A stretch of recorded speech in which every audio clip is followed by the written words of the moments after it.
So we know the story of the prodigal son who went out into the far country and he squandered all his money and all of his possessions, entire inheritance, and he came to such a low point that he surrendered even his pride.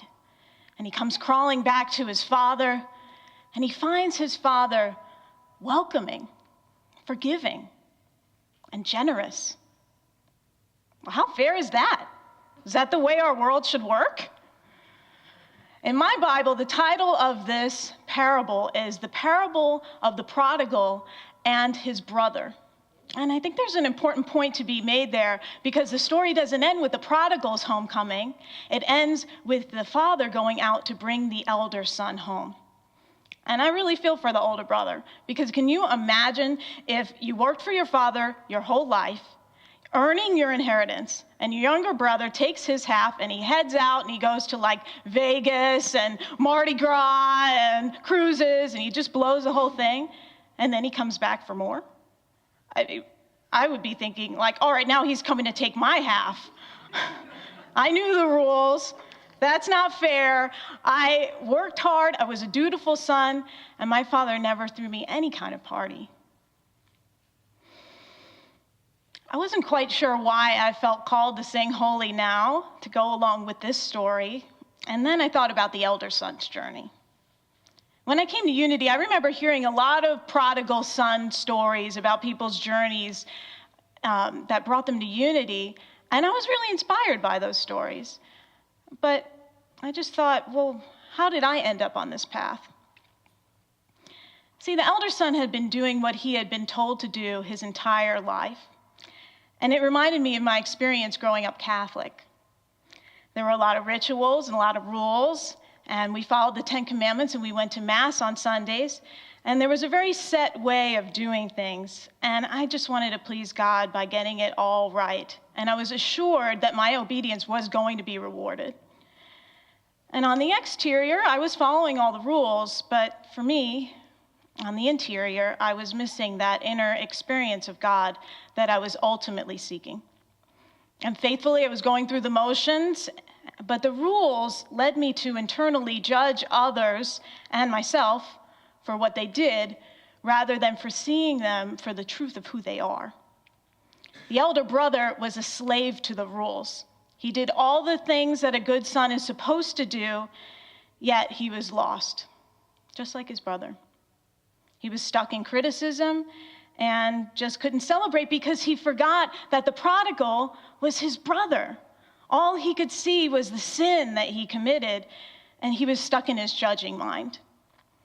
When I came to Unity, I was spiritually lost, and I was trying to find my way home. And through Unity, I discovered my Christ nature within.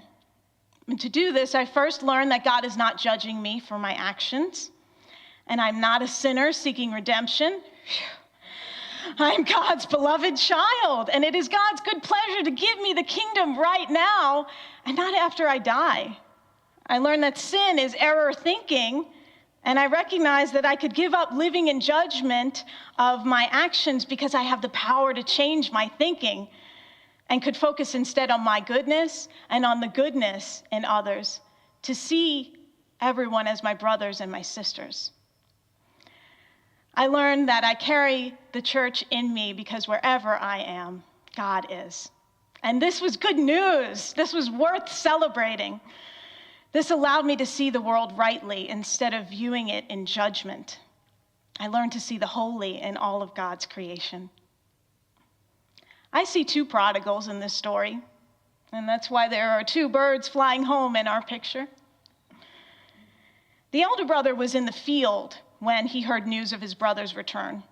And the revealing word, Charles Fillmore, says the inner meaning of field is outside the house of God. Even though the elder brother stayed home, he was equally lost because he wasn't able to experience his father's good. And he could have joined the celebration right now.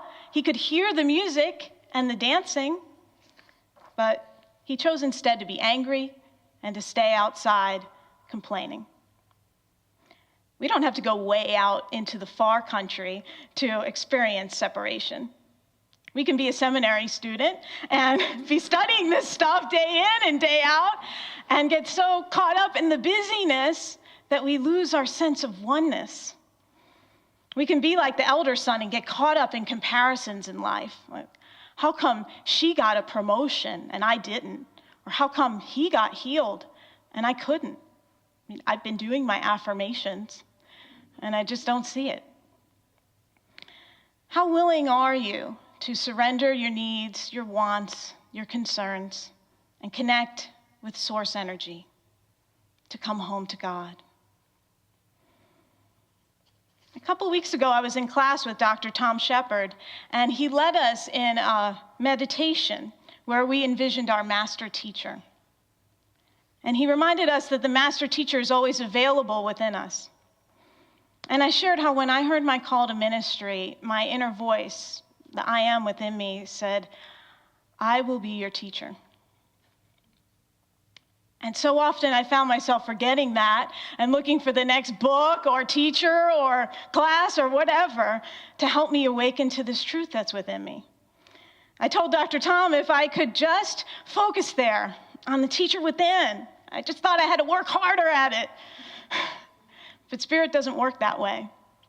He said, instead of focusing on it, just release and allow it to speak. And I thought, let go and let God? I think I've heard that somewhere before.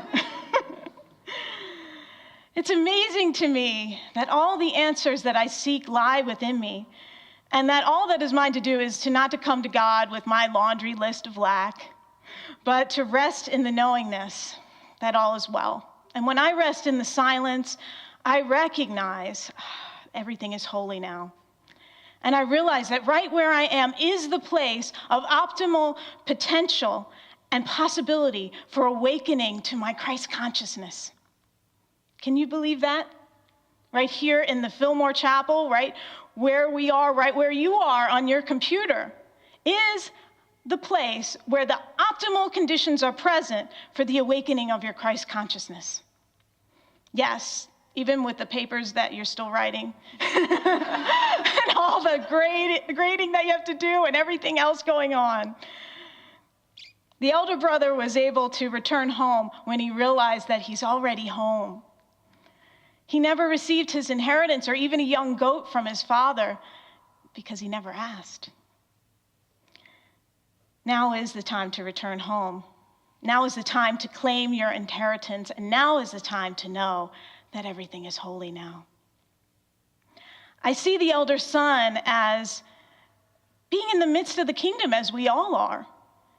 He was not even aware that all of the good of his father's was his because he was so focused on working so hard to earn it. Do you do that to yourself?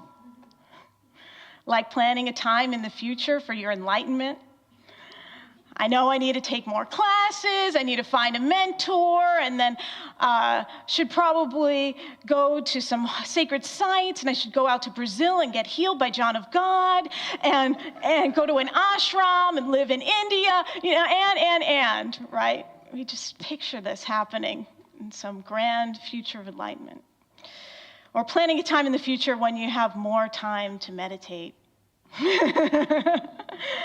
We're at Unity Village, where prayer work has been going on since before we were born. We're on holy ground here, and now is the time to return home. In the parable, the father comes out to meet the prodigal, and then he also comes out to bring the elder son to the party. Your returning home to your Christ nature is a celebration, and it doesn't have to be earned. Are you ready to join the party? Whether you see yourself as the younger son or the older son, we're all called to return home to the Father within.